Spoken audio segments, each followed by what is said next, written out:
اعوذ باللہ من الشیطان الرجیم بسم اللہ الرحمن الرحیم الصلاة والسلام علی سید الانبیاء والمرسلین اما بعد فاعوذ باللہ من الشیطان الرجیم بسم اللہ الرحمن الرحیم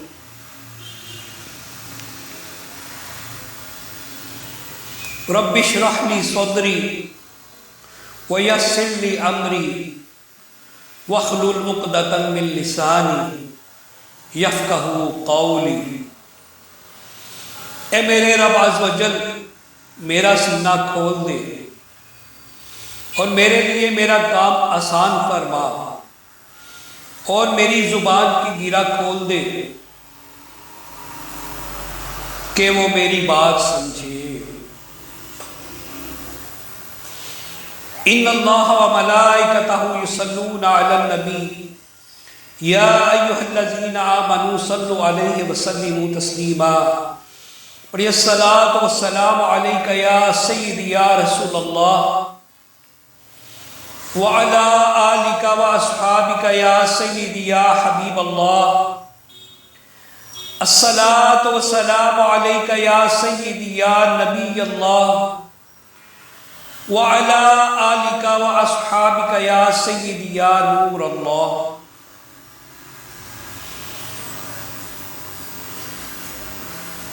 پیارے پیارے میٹھے اسلامی بھائیوں، بیان شروع کرنے سے پہلے اچھی نیتیں فرما لیجئے کہ اچھی نیت کا اچھا ثواب ملتا ہے، اچھی نیت اچھوں کا خاصہ ہے، اچھی نیت سے عمل کا ثواب بڑھا دیا جاتا ہے۔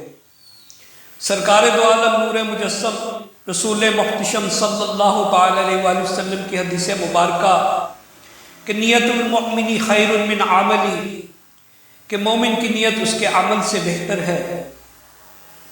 تو آئیے میں نیت کرتا ہوں کہ اللہ کی رضا کے لیے بیان کروں گا اور جو بیان کروں گا اس پر عمل کر کے دوسروں تک اخلاص کے ساتھ پہنچانے کی جستجو کرتا رہوں گا انشاءاللہ عز و جل۔ آپ بھی نیت فرما لیجئے کہ اول تا آخر بیان سنیں گے، دل جمائی کے ساتھ بیان سننے کی کوشش کریں گے اور جو بیان سنیں گے وہ دوسروں تک پہنچانے میں اپنے آپ کو جاری و ساری رکھیں گے انشاءاللہ عز و جل۔ پیارے پیارے میٹھے اسلامی بھائیوں، آج کے بیان کا موضوع اللہ عز و جل کی خفیہ تدبیر ہے۔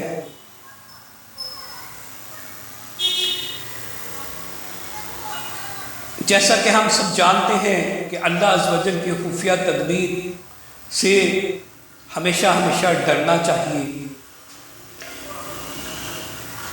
اللہ عز و جل کے پوشیدہ افعال سے واقع ہونے والے بعض افعال کو اس کی خفیہ تدبیر کہتے ہیں، اور اس سے ڈرنا اللہ عز و جل کی خفیہ تدبیر سے ڈرنا کہلاتا ہے۔ پیارے پیارے میٹھے اسلامی بھائیوں، اللہ عز و جل قرآن پاک میں پارہ 9 سورہ الاعراف آیت نمبر 99 میں یوں ارشاد فرماتا ہے، بسم اللہ الرحمن الرحیم، افآمنوا مکر اللہ فلا یامن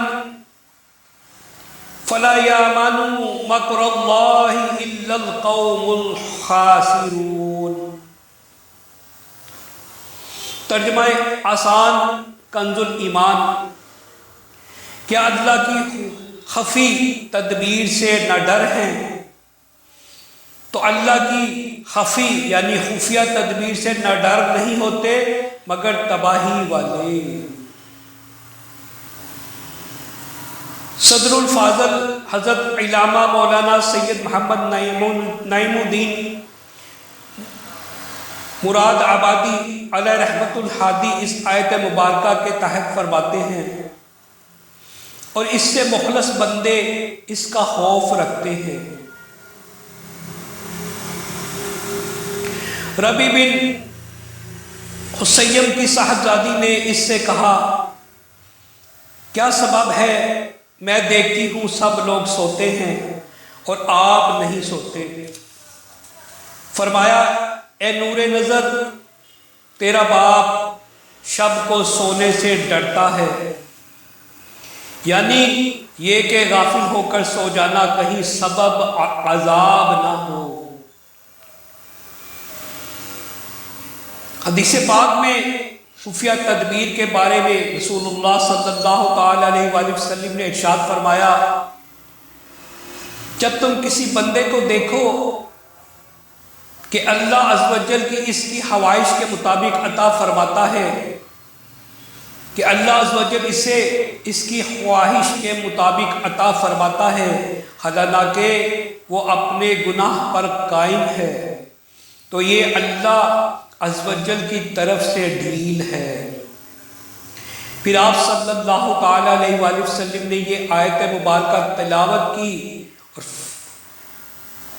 بسم اللہ الرحمن الرحیم، فلما نسوا ما ذکروا به فتحنا علیہم ابواب کل شیء حتی اذا فرحوا بما اوتوا اخذناہم بغتاتا فاذا ہم مبلسون۔ پارہ 7 سورہ انعام آیت 44۔ آسان ترجمہ کنز الایمان۔ پھر جب انہوں نے بلا دیا جو نصیحتیں ان کو کی گئی تھی، ہم نے ان پر ہر چیز کے دروازے کھول دیے، یہاں تک کہ جب ہوش آئے اس پر جو انہیں ملا تو ہم نے اچانک انہیں پکڑ لیا، اب وہ آس ٹوٹے رہ گئے۔ صلو علی الحبیب صلی اللہ تعالی علی محمد صلی اللہ علیہ وآلہ وسلم۔ پیارے پیارے اسلامی بھائیوں، اللہ عز و جل کی رحمت پر بھروسہ کرتے ہوئے گناہوں میں مستغرق ہو جانا اور اللہ عز و جل کی خفیہ تدبیر سے بے خوف ہونا کبیرہ گناہ ہے، لہذا ہر مسلمان پر اللہ عز و جل کی خفیہ تدبیر سے ڈرنا واجب ہے۔ حضرت سیدنا قاسم بن محمد بن ابو بکر علیہ رحمت اللہ اکبر سے منقول ہے کہ جنگ قادسیہ کے بعد حضرت سیدنا سعد بن ابی وقاص رضی اللہ تعالیٰ عنہ نے امیر المؤمنین خلیفۃ المسلمین حضرت سیدنا عمر بن خطاب رضی اللہ تعالیٰ عنہ کی طرف کسرا یعنی ایران کے بادشاہ کی تلوار، قمیض، تاج، پٹکا اور دیگر اشیاء بھیجی۔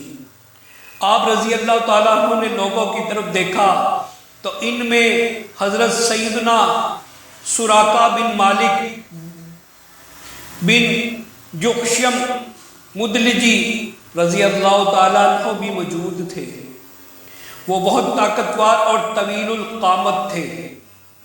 آپ رضی اللہ تعالیٰ عنہ نے فرمایا اے سراقہ اٹھو اور یہ لباس پہن لو اور پہن کر مجھے دکھاؤ۔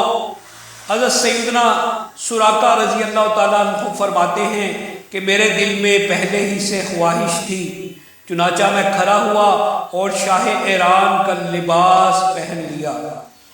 امیر المومنین رضی اللہ تعالیٰ عنہ نے مجھے دیکھا تو فرمایا اب دوسری جانب منہ کرو۔ میں نے ایسا ہی کیا۔ فرمایا اب میری طرف منہ کرو۔ میں آپ کی طرف مڑ گیا تو فرمایا واہ بھئی واہ، قبیلہ مدلج کے اس جوان کی کیا شان ہے، دیکھو تو صحیح شاہ ایران کا لباس پہن کر اس کی تلوار گلے میں لٹکا کر کیسا لگ رہا ہے۔ اے سراقہ، اب جس دن تو نے شاہ ایران کا لباس پہنا، وہ دن تیرے لیے اور تیری قوم کے لیے شرف والا تصور کیا جائے گا۔ اچھا اب یہ لباس اتار دو۔ پھر امیر المومنین حضرت سیدنا عمر فاروق رضی اللہ تعالیٰ عنہ بارگاہ خداوندی عز و جل میں اس طرح عرض گزار ہوئے، عرض کی، اے میرے پاک پروردگار، تو نے اپنے نبی اور رسول صلی اللہ تعالی علیہ وآلہ وسلم کو اس دنیاوی مال سے منع فرمایا،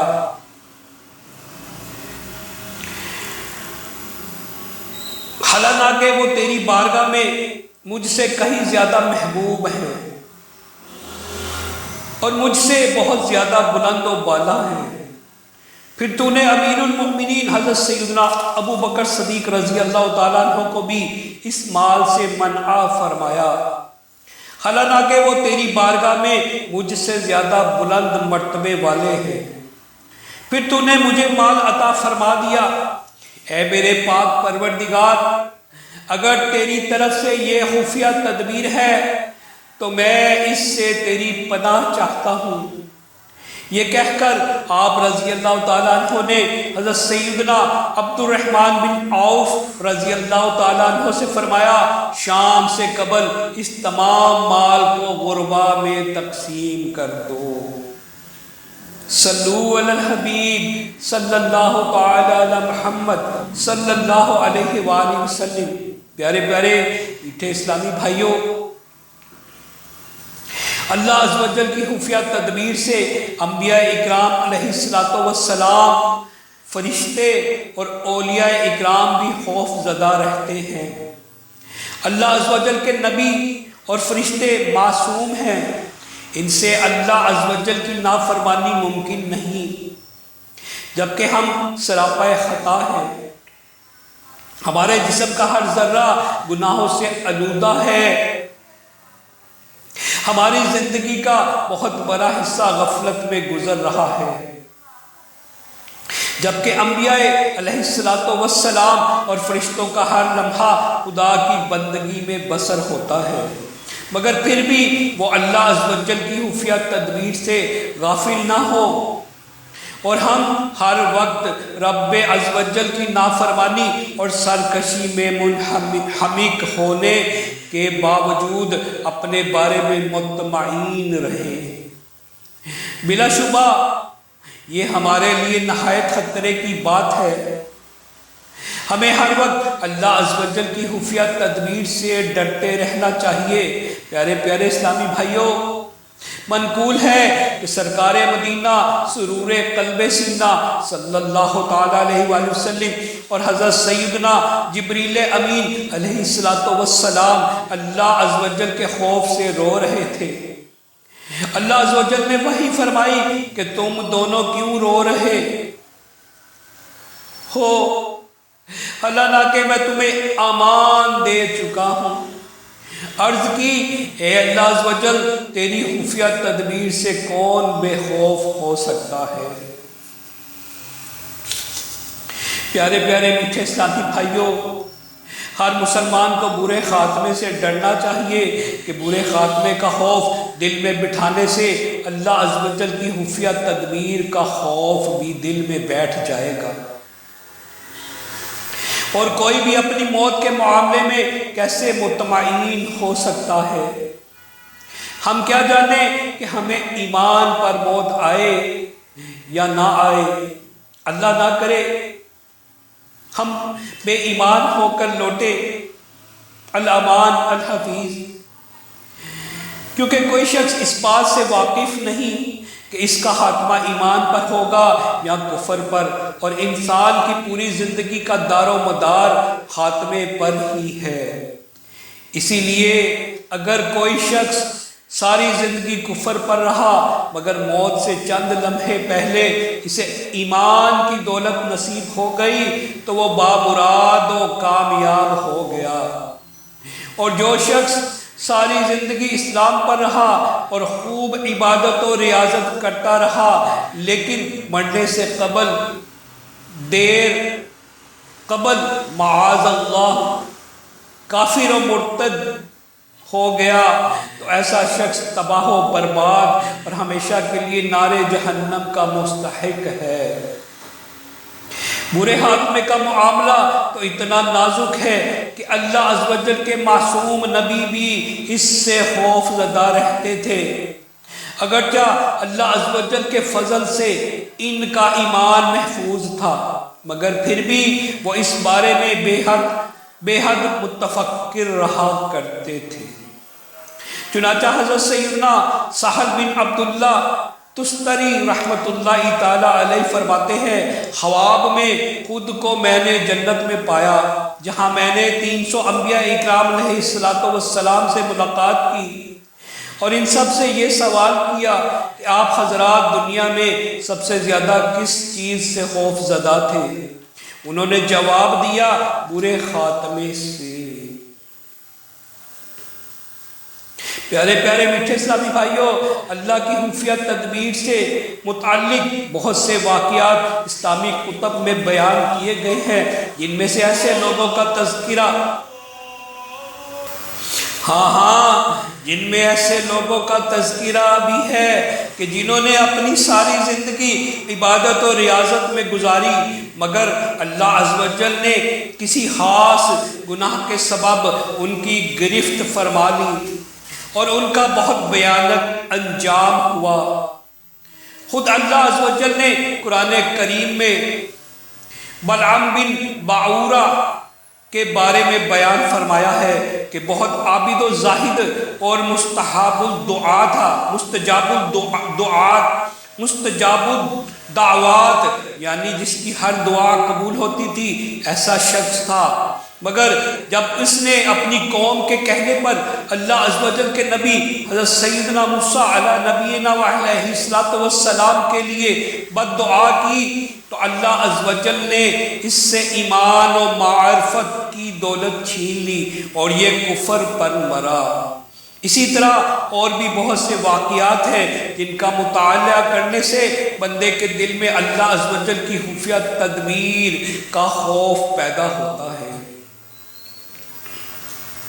پیارے پیارے میٹھے اسلامی بھائیوں، اللہ بے نیاز ہے، وہ جسے چاہتا ہے ایمان عطا فرما دیتا ہے، جسے چاہتا ہے اس کو کفر کی موت دے دیتا ہے۔ خدارا انسان اپنے اعمال سے اللہ عز و جل کی ذات کو نہ تو نفع پہنچا سکتا ہے نہ نقصان۔ اللہ کی ذات بے نیاز ہے اسلامی بھائیوں، اس کے حکم میں کوئی دخل اندازی نہیں کر سکتا، وہ جس کی پکڑ کرنا چاہے اسے کوئی چھڑا نہیں سکتا، اور جس کو وہ چھوڑ دے اس کو کوئی پکڑ نہیں سکتا۔ بندہ چاہے جتنے نیک اعمال کر لے مگر اس کی بخشش یقینی نہیں۔ یاد رکھیے اللہ عز و جل کسی بھی خطا پر بندے کی گرفت فرما سکتا ہے، وہ ظلم سے پاک ہے اور اس کا ہر فیصلہ عدل پر مبنی ہے۔ انسان کو چاہیے کہ وہ اپنے نیک اعمال پر بھروسہ نہ کرے بلکہ ہر وقت اللہ کی بے نیازی کو مد نظر رکھے اور اس کی خفیہ تدبیر سے ڈرتا رہے اور اپنی عبادت اور ریاضت پر ناز نہ کرے۔ شیطان نے ہزاروں سال عبادت کی مگر اسے تکبر نے آ لیا اور وہ ہمیشہ کے لیے مردود ہو گیا۔ پیارے پیارے میٹھے اسلامی بھائیوں، جس شخص پر اللہ عز و جل نے دنیا میں مال و دولت، روزی میں کثرت، فرما بردار اولاد کی نعمت، اچھی صحت، عہدہ، وزارت یا صدارت یا حکومت وغیرہ کے ذریعے فراغی فرمائی ہے، اسے یہ سوچنا چاہیے کہ کہیں یہ آسائشیں اللہ عز و جل کی خفیہ تدبیر تو نہیں کہ مجھے دنیا میں یہ نعمتیں عطا کر دی گئی ہیں اور آخرت میں مجھے ان نعمتوں سے محروم کر دیا جائے، یا یہ نعمتیں میرے لیے غرور و تکبر، سرکشی، غفلت اور مختلف گناہوں کا سبب تو نہیں جن میں مشغول ہو کر میں اپنی آخرت خراب کر دوں۔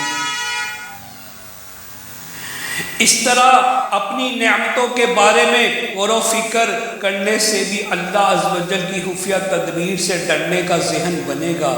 پیارے پیارے میٹھے اسلامی بھائیوں، حضرت سیدنا حسن بصری رضی اللہ تعالیٰ عنہ نے ارشاد فرمایا، اللہ عز و جل جس پر وسعت فرمائے اور وہ یہ نہ سمجھ سکے اور وہ نہ سمجھ سکے کہ یہ اللہ کی خفیہ تدبیر ہے تو وہ بالکل بے عقل ہے۔ پیارے پیارے میٹھے اسلامی بھائیوں، علماء اکرام، بزرگان اکرام، جن میں سے شیخ طریقت امیر اہل سنت حضرت علامہ مولانا ابوالبلال محمد الیاس عطار قادری رضوی دامت البرکاتم عالیہ فرماتے ہیں، سرمایہ داروں وغیرہ کے ساتھ ساتھ ناداروں، بیماروں اور مصیبت کے ماروں کو بھی اللہ عز و جل کی خفیہ تدبیر سے ڈرنا لازم ہے کہ ہو سکتا ہے ان آفتوں کے ذریعے آزمائش میں ڈالا گیا ہو اور ناجائز گلہ شکوہ، غیر شاعی، بے صبری اور غربت و مصیبت کو حرام ذرائع کے ذریعے ختم کرنے کی کوشش آخرت کی تباہی کا سبب بن جائے۔ میٹھے میٹھے پیارے اسلامی بھائیوں، اللہ عز و جل کی خفیہ تدبیر سے ڈرنا ہر انسان کو چاہیے، ہر مسلمان کو چاہیے کہ کوئی نہیں جانتا کہ اللہ عز و جل کی خفیہ تدبیر کیا ہے۔ یاد رکھیے، اللہ عز و جل رحمان و رحیم ہے، غفار و غفور ہے، قادر ہے، لیکن اس کے ساتھ ساتھ رب عز و جل جبار بھی ہے اسلامی بھائیوں، وہ قہار بھی ہے اور وہ بے نیاز ہے، اس کو کسی کا خوف نہیں۔ تو پیارے پیارے میٹھے اسلامی بھائیوں، اپنے دلوں میں خوف خدا پیدا کیجئے، اللہ عز و جل کی خفیہ تدبیر سے ہمیشہ ہمیشہ ڈرتے رہیے۔ کوئی نہیں جانتا کہ آج میں جو بیان کر رہا ہوں، کل نہ جانے میں کس بیماری میں مبتلا ہو جاؤں، نہ جانے کل کا بیان میں کر پاؤں نہ کر پاؤں، یہ کوئی نہیں جانتا۔ میٹھے میٹھے اسلامی بھائیوں، آخر موت تو آنی ہے، اللہ کرے ہمیں ایمان کی موت نصیب ہو۔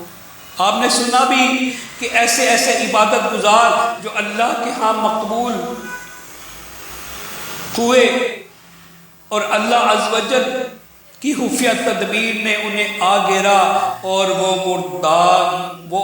وہ مردود ہو کر مرے۔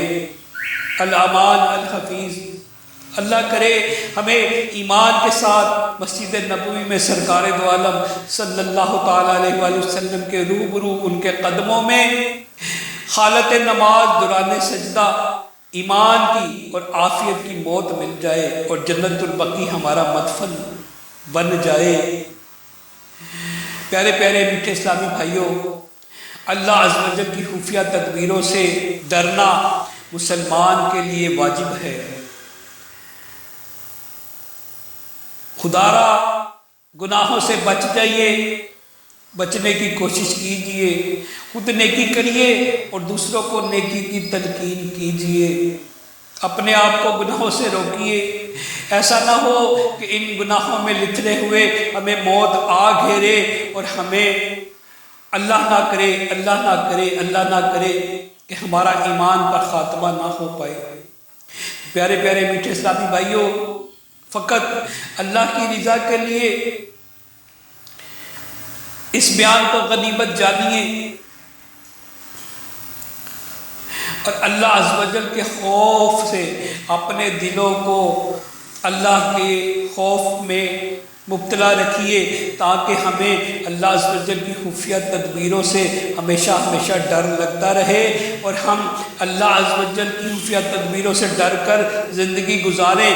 جب اس معاملے میں ہم کامیاب ہو گئے تو انشاءاللہ عز و جل اللہ عز و جل کی رحمت ہم پر بھی سایہ فگن ہوگی انشاءاللہ عز و جل۔ پیارے پیارے میٹھے اسلامی بھائیوں، آج کے لیے اتنا ہی۔ ہم نے بیان میں جو سبق پایا وہ یہی تھا کہ اللہ عز و جل کی خفیہ تدبیر سے ڈرتے رہنا مسلمان کے لیے ذریعہ نجات ہے۔ یقیناً ہمارے لیے یہ ذریعہ نجات ہے۔ اللہ سے جو ڈرتا ہے وہ گناہ سے باز آ جاتا ہے۔ اللہ کی خفیہ تدبیر سے جو ڈرتا ہے وہ مسلمانوں کے لیے راہ نکالتا ہے۔ اللہ عز و جل سے جو ڈرتا ہے وہ مسلمانوں پر اخلاص کی دولت نچھاور کرتا ہے۔ جو اللہ عز و جل سے ڈرتا ہے وہ مسلمانوں کی خیر خواہی کرتا ہے۔ اللہ عز و جل کی خفیہ تدبیروں سے جو ڈرتا ہے وہ مسلمان کی دل جوئی کرتا ہے۔ اللہ عز و جل کی خفیہ تدبیر سے جو ڈرتا ہے وہ اپنے آپ کو اور اپنے گھر والوں کو جہنم کی آگ سے بچانے کی کوشش میں ہمیشہ جاری رہتا ہے۔ اللہ کرے ہم جہنم کی آگ سے بچنے والے اعمال کرنا ہمارا مقدر بن جائے اور ہم بھی نیک ہو جائیں اور اپنی اولاد کو بھی نیکی کی راہ پر چلانے میں کامیاب ہو جائے۔ ہر مسلمان کے لیے یہی امید، یہی یقین، یہی توقع رکھے کہ ہماری بدولت اگر کوئی مسلمان صحیح راہ راست پر آ جائے ہم بھی نیک بن جائیں اور وہ بھی نیک بن جائیں۔ اللہ کرے کہ تیرے دل میں اتر جائے میری بات۔ پیارے پیارے میٹھے اسلامی بھائیوں، آج کے لیے اتنا ہی۔ اللہ سے دعا ہے کہ اللہ عز و جل جو بیان سنا، جو بیان کیا، اس پر عمل کی توفیق عطا فرما۔ اے اللہ اس کو ہمارے لیے آخرت میں ذریعہ نجات بنا۔ اے اللہ اپنا خوف ہمارے دلوں میں بھی ڈال دے۔ تیری خفیہ تدبیروں سے ہم ڈرتے رہے، ہم کبھی نہ ڈر نہ ہو۔ اے اللہ تو بے نیاز ہے۔ اے مالک ہم تجھ سے اپنی آخرت میں، اپنی نظام میں، ایمان کی حالت میں موت مانگتے ہیں۔ اے اللہ ہمیں عافیت کے ساتھ ایمان کی موت نصیب فرمانا۔ اے اللہ ہمیں بے ایمان کی موت سے بچانا، کفر کی موت سے بچانا۔ اے مالک مولا ہمارے ایمانوں کی حفاظت فرما، جب تک زندہ ہے اسلام و ایمان پر قائم رہے اور جب موت آئے تب بھی ایمان لے کر اس دنیا سے رخصت ہو۔ اے مالک مولا، اے اللہ تو ہمیں نیک بنا دے، متقی بنا دے، اخلاص والا بنا دے، ریاکاری سے بچا لے۔ اے اللہ ہمیں ہر گناہ سے محفوظ فرما، چھوٹی سے چھوٹی نیکی کی توفیق عطا فرما، خود بھی گناہوں سے بچنے اور دوسروں کو بھی بچانے کی ہمیں توفیق عطا فرما دے۔ اے مالک ہمیں اپنے رستے پر چلا دے۔ اے اللہ تیرا رستہ ہی عزت والا رستہ ہے، تیرا رستہ ہی مالک مولا صحیح رستہ ہے۔ اے اللہ ہمیں اپنے رستے پر چلا دے، برے رستوں سے ہٹا دے۔ اے مالک مولا ہمارے گناہ مٹا دے، ہم اپنے گناہوں پر تیری بارگاہ میں پکی سچی توبہ کرتے ہیں۔ اے مالک مولا آئندہ گناہ نہیں کریں گے، تیری خفیہ تدبیروں سے مولا ڈر لگتا ہے۔ اے اللہ ہمیں پکا سچا ڈرنے والا بنا دے، ریا سے بچا لے، حب جاہ سے بچا لے، حب دنیا سے بچا لے، حسن ظن کی دولت نصیب فرما، حسن عمل نصیب فرما، عمل صالحہ ہمارا نصیب کر دے۔ اے مالک مولا سننے والوں کی خیر فرما۔ اے اللہ ان کے عمل میں، عمر میں، علم میں برکتیں دے۔ اے اللہ ان کی اولاد کو بھی نیک اور متقی پرہیزگار بنا، عبادت گزار بنا۔ اے اللہ ان کے گھروں کی خیر فرما، خیر و برکتوں کا نزول فرما۔ اے اللہ سب کا بھلا سب کی خیر، سب کا بھلا سب کی خیر، سب کا بھلا سب کی خیر، سب کے بھلے میں اپنی خیر۔ آمین آمین آمین بجاہ النبی الامین صلی اللہ تعالی علیہ وآلہ وسلم۔ سبحان ربک رب العزت عما یصفون وسلام علی المرسلین والحمد للہ رب العالمین وآخر دعوانا الحمد للہ رب العالمین۔ صلو علی الحبیب صلی اللہ تعالی علی محمد صلی اللہ علیہ وآلہ وسلم۔